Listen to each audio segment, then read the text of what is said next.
wabarakatuh. Perkenalkan, nama saya Divya Zahra Nur Aulia dari kelas 2C, Prodi Pendidikan Agama Islam, Fakultas Agama Islam, Universitas Singapura Bangsa Karawang. Di sini saya akan memaparkan materi dari kelompok 3, yaitu yang berjudul pengumpulan dan penulisan Al-Quran. Yang pertama, tahap pertama yaitu pada zaman Nabi Muhammad SAW.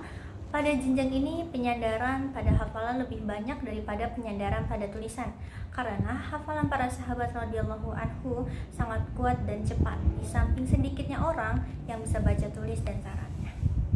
Oleh karena itu, siapa saja dari kalangan mereka yang mendengar satu ayat, dia akan langsung menghafalnya atau menuliskannya dengan sarana seadanya, seperti di pelepah kurma, potongan kulit, permukaan batu cadas, ataupun tulang belikat unta. Jumlah para penghafal Al-Quran sangat banyak. Nah, yang kedua yaitu pada zaman Abu Bakar Asy-Siddiq radhiyallahu anhu. Ini terjadi pada tahun 12 Hijriah.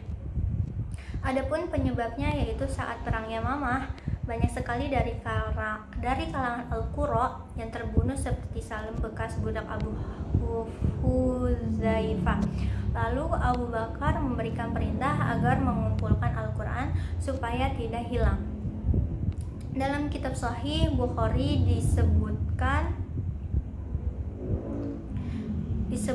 bahwa Umar bin Khattab mengemukakan pandangannya kepada Abu Bakar usai perang Yamamah. Terjadi karena Abu Bakar tidak mau melakukan hal tersebut karena takut akan dosa.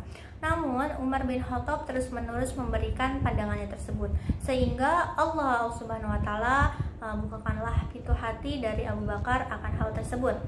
Abu Bakar pun memanggil Zaid bin Sabit dan berkata kepada Zaid, "Sesungguhnya engkau merupakan seseorang yang masih muda dan berakal cemerlang. Kami tidak meragukanmu.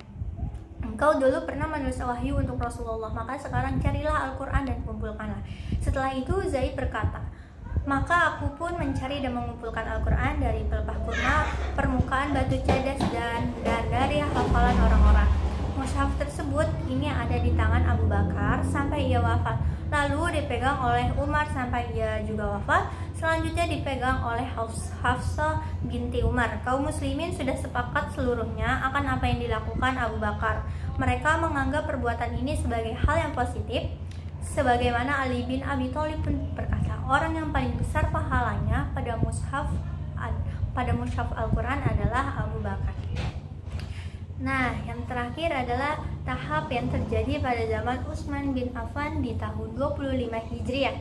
Saat itu terjadi perbedaan kaum muslimin dialek bacaan Al-Quran yang sesuai akan perbedaan mushaf tersebut karena khawatir terjadi fitnah.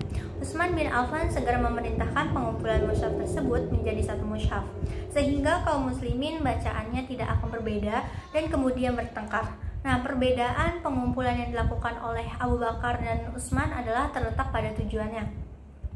Tujuan dari Abu Bakar untuk menuliskan serta mengumpulkan seluruh ayat Al-Quran dalam satu mushaf supaya tidak tercecer dan tidak hilang. Sedangkan tujuan Utsman yaitu untuk mengumpulkan karena dikhawatirkan akan adanya perbedaan dialek pada bacaan Al-Quran tersebut, sehingga dilakukannya pengumpulan menjadi satu mushaf Al-Quran, sehingga diperoleh hasil pengumpulan dari mushaf ini yang berupa satu kesatu di tengah umat muslim, dan jadilah Al-Quran. Hanya itu saja yang bisa dapat saya paparkan. Mohon maaf atas jika ada kata-kata yang salah. Sekian dari saya. Wassalamualaikum warahmatullahi wabarakatuh.